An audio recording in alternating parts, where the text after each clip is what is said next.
Weewaawo ntendeza Kristo era neebaza Katonda olw'ekirabo eky'obulamu kyawadde ggwe wamu nange okubanga tukyasobolera ddala okwatula nti Yesu ye Mukama. Nga bulijjo amannya Mazima Kenneth era njagala okulamusako gwenna awuliriza muganda wange mwannyinaze nga neebaza Katonda olw'obulamu bw'ofamire yo n'olw'emirimu egy'emikono gyo ate era n'okwebaza n'okusiima olw'okuba nti otwala eddaala gwenna faayo okuba nti oyagala okwekkanyiza ddala ebyawandiikibwa. Kuuzaamu amaanyi nti y'engeri yokka egy'otuyamba okuba nga tuwona embeera ey'abo abantu be tuyita abadyesi oba n'okubeera nga tuwona okubeera nga tubaloobaza emyaka mu Bukristaayo naye ng'obulamu bwaffe tebulaga kukyuka kwonna. So nga bulijjo tugenda kuba nga tweyongera mu kitabo kino eky'Abefeso ng'era olunaku olwali twaga tutunuulire essuula ey'okubiri olunyiriri olw'okutaano wansi w'omutwe ogugamba nti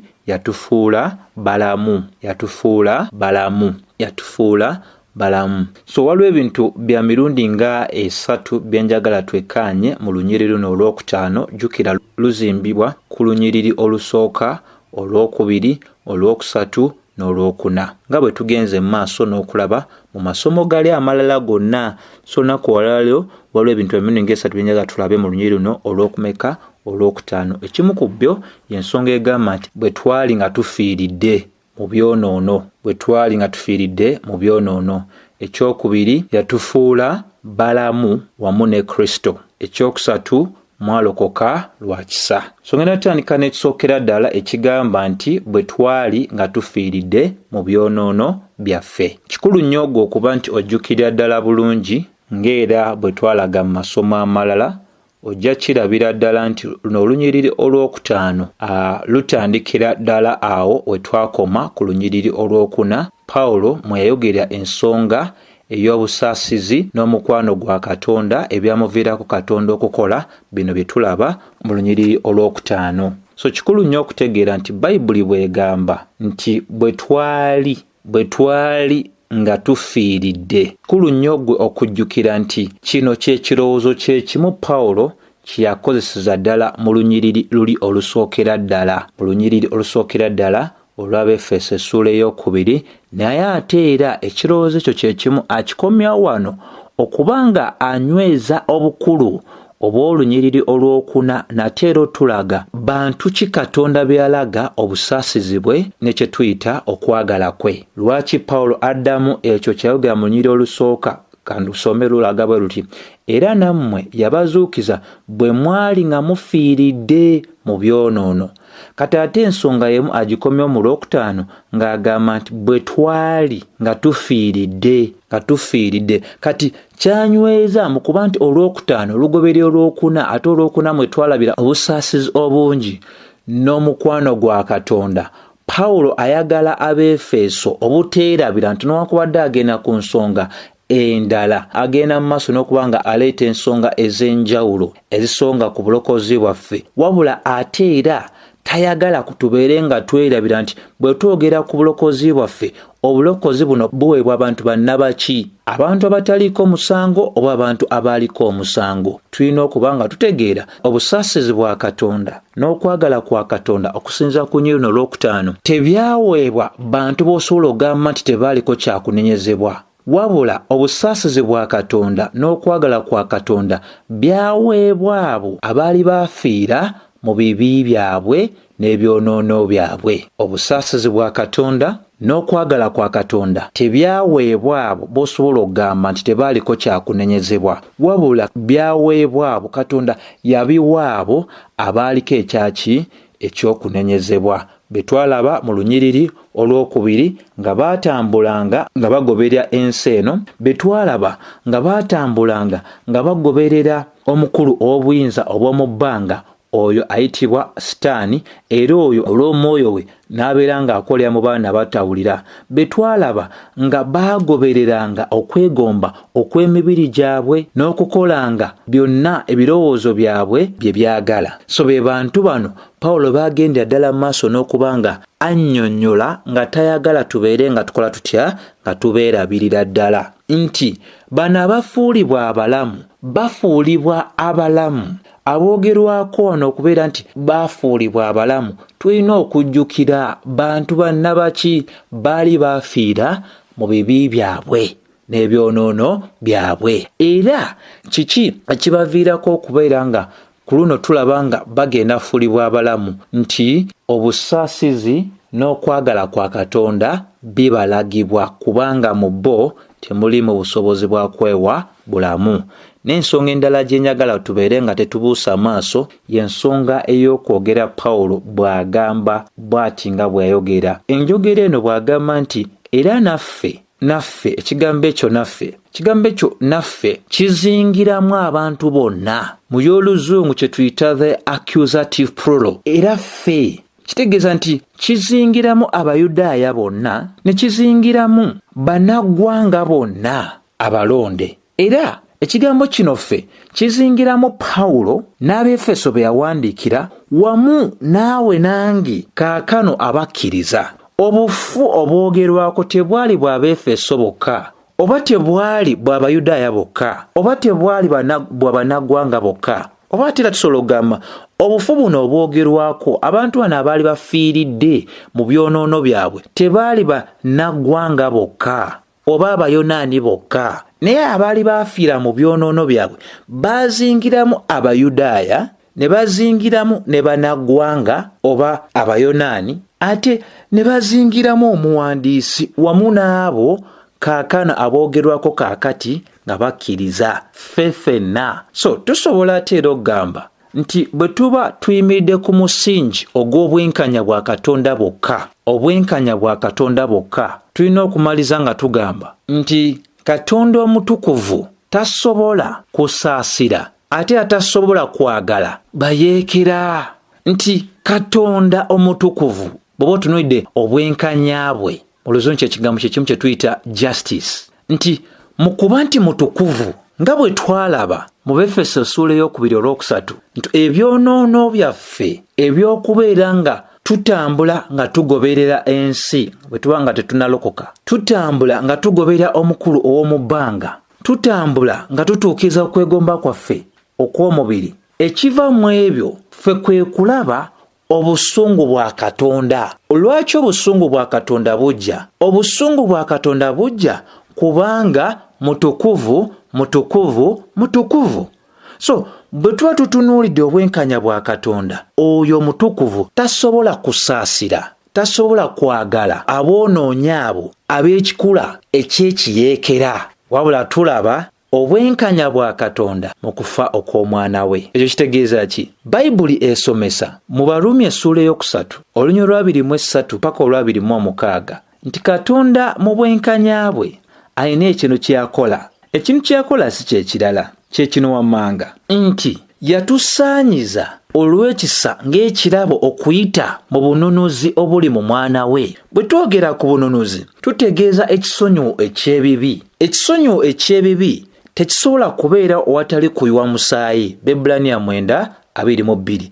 Ensonga lwaki 25 Baluumi 3 esomesa nti yawaayo omwana we nga ssaddaaka, nti ffe tufuna okuyimirira kwaffe obulungi olw'okukkiriza, nti bw'awaayo omwana we nga ssaddaaka yakikola okutulaga oba okulaga obutuukirivu bwe, nti oyo eyaleka ebibi eby'ebiro ebyayita yagenda mu maaso mu biro eby'oluvannyuma n'abonereza ebibi ebyo byonna okuyita mu mwana we. So kyensonga lwaki 26 etulaga nti Katonda ffe yalaga obutuukirivu bwe mu biro ebyakaakati alyoke abeere omwenkanya era ajjako omusango abo bonna abalina okukkiriza mu Kristo Yesu. Kaakano Katonda asobola okuggyako omusango abo bonna abali mu Kristo Yesu kubanga obwenkanya bwe yabulagira mu kubonereza omwana we, ng'amubonereza olw'ebibi ebyabo bonna nga muzingidde ab'endagaano enkadde n'ab'endagaano empya. Ensonga emu gye tulaba mu Bakolinso 2:5-21 egamba nti ataamanya kibi yafuulibwa ekibi ffe tulyoke tufuuke obutuukirivu bwa Katonda. So obusungu bwonna obwa Katonda obuzito bw'obusungu bwe bonna obwaligenze ku ggwe nange Balumi 6:23 empeera y'ekibi kwe kufa, Bayibuli etulaga nti bwonna yabuteeka ku mwana we Yesu Kristo. Ensonga lwaki Peetero esooka 3:18 etulaga nti omutuukirivu yabonaabona olw'abo abatali batuukirivu alyoka atuleeta eri Katonda. Twete tusobola kwereeta eri Katonda okuyita mu bikolwa byaffe, okuyita mu neeyisa yaffe, okuyita mu famire zetuvaamu, wabula ekibi kyonna okusonyiyibwa mu maaso ga Katonda omusaayi gulina okuba nga gwayiika. Ensonga lwaki Yokaana 1:29 tugamba nti Yokaana bw'alengera Yesu ng'azze ku mazzi okubatizibwa agamba nti lengera akaliga ka Katonda akajjawo ebibi eby'ensi eno. Kulunya ekyo kyakola ki? Kyakutegeera. So Bayibuli bweddayo bwegenda maaso netukakasa ku nsonga eno ey'okubiri gyenyaga tutunuulye mu Befeso 2:5 nga eyogera nga bweyogera n'egamba nti yatufuula balamu. Enjogera eyo y'enjogera enyweza oba esonga ku kye tuyita okuzaalibwa okw'omulundi ogwokubiri. Mu Luzungu tukiyita regeneration, new birth, being born again oba spiritual recreation. So bw'agamba nti yatufuula balamu, ekitegeeza yatuleetera okuzaalibwa omulundi ogwaki? Ogwokubiri. Abazaalibwa omulundi ogwokubiri oba bafuulibwa okubeera nga bazaalibwa omulundi ogwokubiri balina okubeera nga baali bafu. Teri azaalibwa mulundi gwakubiri nga teyali mufu.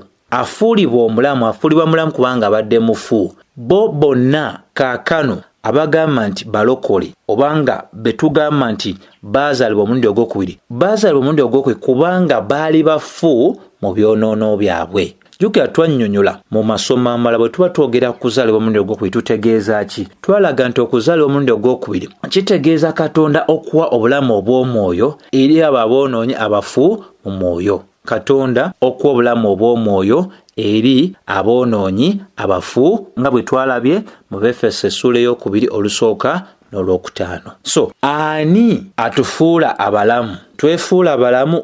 Ekyawandiikibwa kyogerera mu biro ebyayita, era newankubadde kyogera mu biro ebyayita tekisonga ku ggwe oba ku nze, wabula kisonga ku Katonda kubanga kye tulina mu lunyiriro lwokutaano kiviira ddala mu lwokuna. Jjukira olwokuna lugamba ntya? Naye Katonda kubanga ye mugagga wa kisa, olw'okwagala kwe okungi kwe yatwagala ffe, era bwe twali nga tufiiridde mu byonoono byaffe yatufuula balamu. Tetwefuula balamu wabula Katonda yatufuula abalamu. Tutegeeza ki? Obulokozi mulimo gwa Katonda, si mulimo gw'abantu. Toyinayo by'osobola kukola ne weesaanyiza mu maaso ga Katonda. Eddiini zonna z'owulira nga zitambulira ku bikolwa, nga zitambulira ku maanyi g'abantu, fuba eggulu y'empeera, tebalina ggulu lyonna lye bagenda sikira. Omuntu atufuula abalamu ye Katonda kubanga ffe tuli bafu. Omufu tasobola kwewa bulamu. Omwana yeeyamba atya okuba nti maama we afuuka olubuto oba okuba ng'azaalibwa? Omwana talina kyeyamba. So tulina okujjukira nti waliwo ensomesa eziraga nti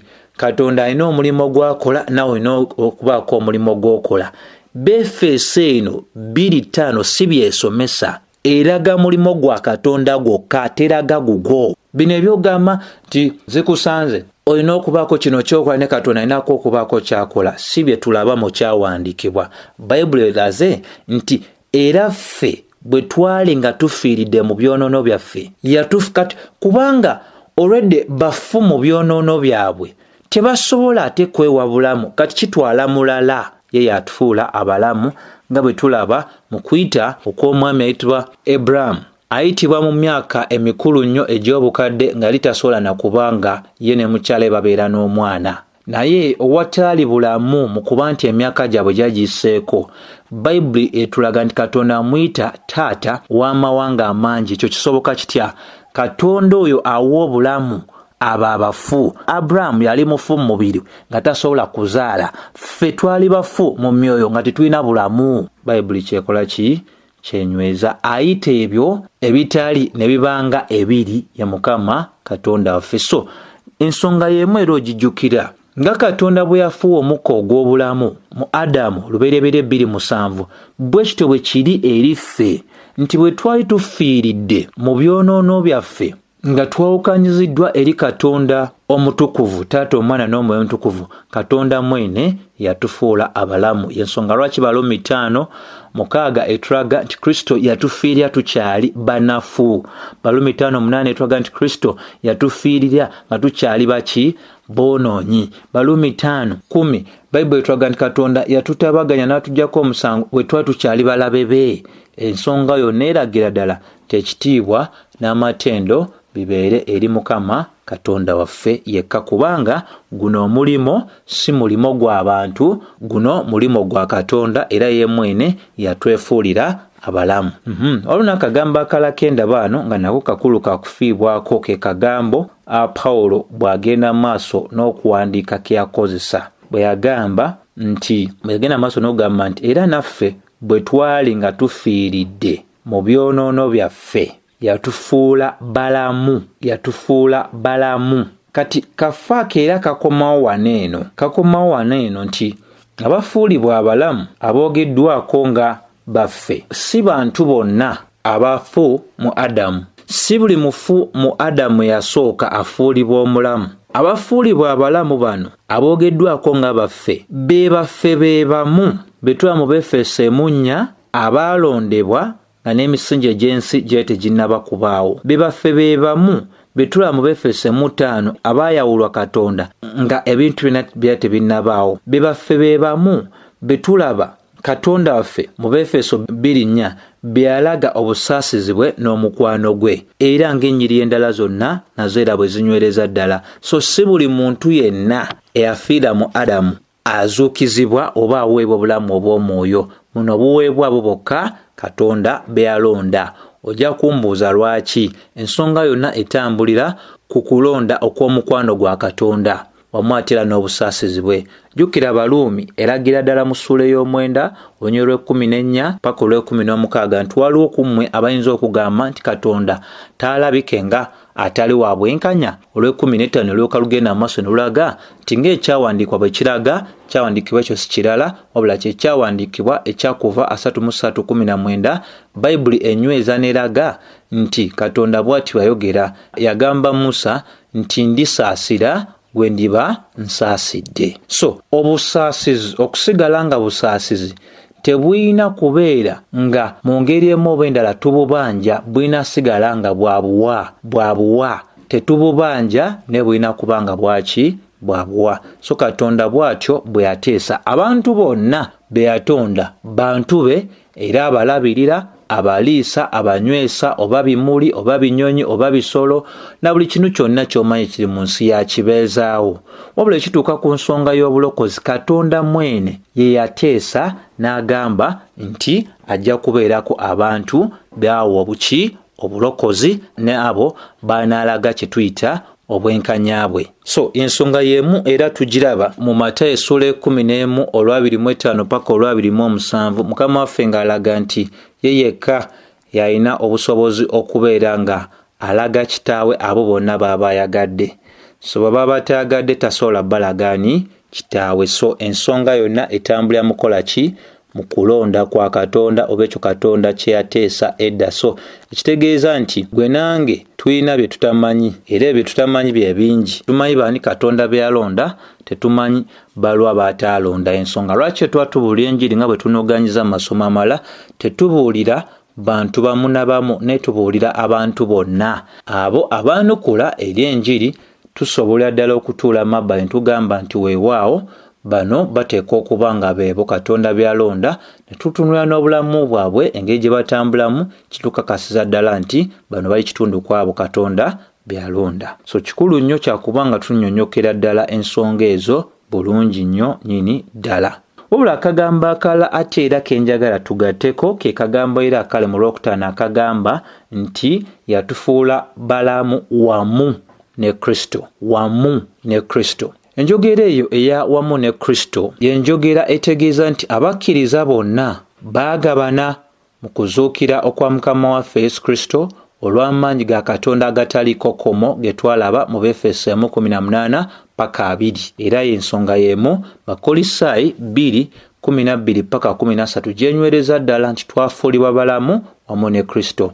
Ensonga yemu gye twamba Kolosaayi 3 olusookera ddala paka olwokuna bwe tubeera nga kituufu twafiiramu ne Kristo ne tuzuukisibwamu ne Kristo, tugwanda amaaso gaffe okugateeka ku ebyo eby'omu ggulu Kristo eyo gy'atudde. So obulamu bwaffe buli mu Kristo mu Katonda, era wamu ne Kristo kisobola okutegeeza nti Kristo eyali omufu mu mubiri bwe yagolokosebwa eri obulamu, naffe abaali abafu mu myoyo twagolokosebwa eri obulamu. Kisobola okwewuunyisa kino, ebbanga lyonna nakula neebuuza Abefeso yeetegeeza ki, naye nga abantu b'osensikana buli omu agiyita mabbali, balina byakugamba bino ne biri. N'ensonga enkulu y'eno ey'okutegeera mu kuzuukira kwa Kristo Yesu bintu bya mirundi ebiri ebyagenda mu maaso n'okuba nga bituukawo. Kristo nga azuukizibwa mu bulamu mubiri, abo bonna abaamukkiriza baali bazuukizibwa mu bulamu mu mwoyo. Ensonga gy'olaba mu Yokaana essuula ey'okutaano paka 26 eraga nti bonna abakkiriza oyo eyatuma Kristo basala ne bava mu bafu ne badda mu balamu. Yokaana 3:14 naye ekinyweza. So ensonga enkulu Pawulo gy'anywereza ddala wano gye tutalina kubuusa maaso y'eno. Pawulo mu kuba nti yagenda maaso n'okuluŋŋamizibwa omwoyo wa Katonda anyweza n'alaga ffe nti ekyo kyonna ekiritutuukako mu mubiri mu maaso kyamala dda otutuukako mu myoyo gyaffe kubanga tuli wamu ne Kristo. Nti ekyatuuka ku Kristo mubiri naffe kiritutuukako ku lunaku lwe bw'aliba akola ki? Akomyewo. Naye kaakano wetwogerya ng'atudde ku mukono ogwa ddyo ogwa Kitaffe, tutudde wamu naye kubanga bwe yali agolokosebwa mu mubiri ffe twali ate tugolokosebwa mu myoyo, so tuli wamu naye. Okuviirawo Katonda walabira ebintu, ffe olwedde tutudde wamu naani? Ne Kristo. Kye tulindiridde kwe kuzuukizibwa okw'emibiri gyaffe. Mufunze tusobola okubeera ng'era tunyweza nti ng'onaategeera ensomesa ya Pawulo mu Befeso 1 n'okutegeera lwaki eriggwa lyali lyateekebwa mu mubiri gwe, lwaki omuweereza owa Sitaani yali amuweereddwa okubeera nga agenda mu maaso n'okuba nga amumalako emirembe n'okubeera nga amukakanya obuteegulumiza nga bwe tulaba mu Bakolinso 12:6 paka 7. Pawulo okusomesa kwe kuno nti okuzuukira okw'omwoyo kwe kukulembera okuzuukira okw'omu mubiri. Teri n'omu alizuukizibwa mu mubiri nga teyasooka kuzuukizibwa mu mwoyo gwe. Ye ensomesa ya Bayibuli. Ekikulembera bwe bulokozi, ekigoberera obulokozi kwe kuzuukira okw'omu mubiri. Naye tewaaliwo mbeera yagamba nti omuntu agenda nzuukizibwa mu mubiri ate eky'omwoyo kigoberere. Eri Katonda eky'omwoyo kye kisooka, deni n'eky'omubiri ne kiddako. Kyova olaba abafu bonna mu Kristo bwe bafa, emyoyo gyabwe oba emmeeme zaabwe zigenda mu maaso wa Kristo, ekikakasiza ddala nti ekyatuuka ku Kristo mu kuzuukira kwe kuli bwe yali azuukizibwa ng'aleetebwa mu bulamu mu mubiri. Ekyo ekyamutuukako luli kijja tutuukako ku lunaku luli olw'okukomawo kwe, kubanga yakitufunira. Kulu nnyo kakola ki? Kakutegeera. So Katonda bwe yali afuula Kristo omulamu, naffe yali atufuula abalamu, era nga kyetulindiridde kyekyo kye tulaba mu Baluumi essuula ey'omunana nti omwoyo yennyini eyazuukiza Kristo Yesu okuva mu bafu y'omwoyo omu aliwa obulamu emibiri gyaffe ku lunaku luli eri. So tuyina essuubi nti nga bwe yazuukira n'ava mu bafu mu mubiri, naffe tulizuukira ne tuva mu bafu mu mubiri, kubanga twazuukizibwa dda mu myoyo gyaffe bwe twakkiriza Yesu ng'omulokozi waffe. Yenjiri ekisemberayo ddala y'ensonga gy'agamba nti mwalokoka lwa kisa. Mwalokoka lwa kisa. Ensonga eno nkulu mu kuba nti alaga n'ofuulibwa kwaffe obulamu, nti ensonga enkulu ey'obulokozi bwaffe kisa kya Katonda, kubanga Baluumi 3:22 etulagira ddala nti okuyita mu bikolwa eby'amateeka tewali n'omu asobola kusaanyizibwa mu maaso ga Katonda. Ensonga y'emu gye tulaba mu Bagalatiya 2:16 ennyonnyola ebigambo ebiwanvu nti kikakasiddwa ddala kuyitira ddala mu bikolwa eby'amateeka teri n'omu asobola kusaanyizibwa mu maaso ga Katonda. Abantu bonna basaanyizibwa lwa kukkiriza. Kyo ensonga y'emu gye tulaba mu bikolwa by'Abatume 15:11 walwerawo Abayudaaya oba Abafalisaayo abamu mu kanisa e Yerusaalemi abaatandika ogenda mu Antiokiya ne bagamba Abakristaayo mu Antiokiya abanaggwanga nti okubeera nga bo beebalira ddala nti baki balokoleddwa baali bagwanidde okubeera nga bakomolwa. Ekyo abatume tebakikkiriza era Pawulo n'akyambalira engatto n'akkirira e Yerusaalemi mu kutuula okw'abakadde wamu n'abatume. Ensonga n'esalibwawo era Peetero bwe yali ayogera alaga nti naffe tuli bakulokolebwa nga bo. Baani? Bannaggwanga. Tulokolebwa olw'ekisa kya Katonda. Teri muntu yenna asobola kulokolebwa okuyita mu bikolwa bye, si ensomesa yaki ya Bayibuli. Kati omuntu asobola okwebuuza kati ebikolwa bibi, kyensobola okugamba ebikolwa si bibi, naye si kyekikolo, si yensigo, wabula ebikolwa bigwanidde okubeera nga kyekibala ekyekyo kiwafuna edda. Abalokole tukola ebikolwa ebirungi nga tetunoonya kulokolebwa, wabula tukola ebikolwa ebirungi kubanga twalokolebwa dda. Naye kye tuyita leero abantu abatenda bwesige Mukama waffe Yesu Kristo yekka ng'ekkubo n'amazima n'obulamu basigala nga bagamba bamukkiriza, naye obwesige bwabwe tebuli nnyo mu Kristo n'omulimu gwe yakola. Obwesige bwabwe buli nnyo mu ekyo kye bakola nga bamanyidde ddala nti ebyo bye bakola bye bigenda obbayingiza obwakabaka bwa Katonda. Ensomesa ya Bayibuli nambulukufu ddala bulungi n'oba otunda obulamu bwa Ibulayimu. Bw'oba otunda Lubereberye 15 yafuulibwa omutuukirivu lwa kukkiriza, era Lubereberye 22 Bayibuli etwaga nti kubanga yali amaze ofuulibwa omutuukirivu ebikolwa bye birabikira mu kuba nti yali namwetegefu okuwaayo omwana we kuba Katonda yali amumusabye. So kikulu kya kutegeera nti abaalokoka ffe ate tubalabira ku ki? Ku bikolwa byabwe biki? Ebirungi. Nti agamba nti alokoka naye nga takola bikolwa birungi ate naye tumwewuunya. Tabikola naye kubeera nga afuna obulokozi, abikola kubanga yafuna dda obulokozi. So bw'anabakkiriza Mukama oyo w'ekisa tunatandikira ano nate okubeera nga ate tutunula n'olunyiriri lw'omukaaga n'olw'omusanvu tunnyonnyokere ddala ennyiriri zino nti bwe tugenda mu maaso n'okuba nga tukola kino twezimbira ddala n'okutegeera obukulu obw'ensonga, era okusaba kwange kwe kuno Mukama akozese bino bibeere nga bitukuliza ddala okuba nga tumutegeerera ddala obulungi, tubeere abakkakkamu, ate bibeere nga bituyambira ddala okubeera nga tugoberera ekkubo ery'okwagala ofaananira ddala Mukama waffe Yesu Kristo. So sijja kuba nga nsukako wano leero, wabula ogamba nti ekisa kya Mukama waffe Yesu Kristo kibeere eri mmwe mwenna. Amiina.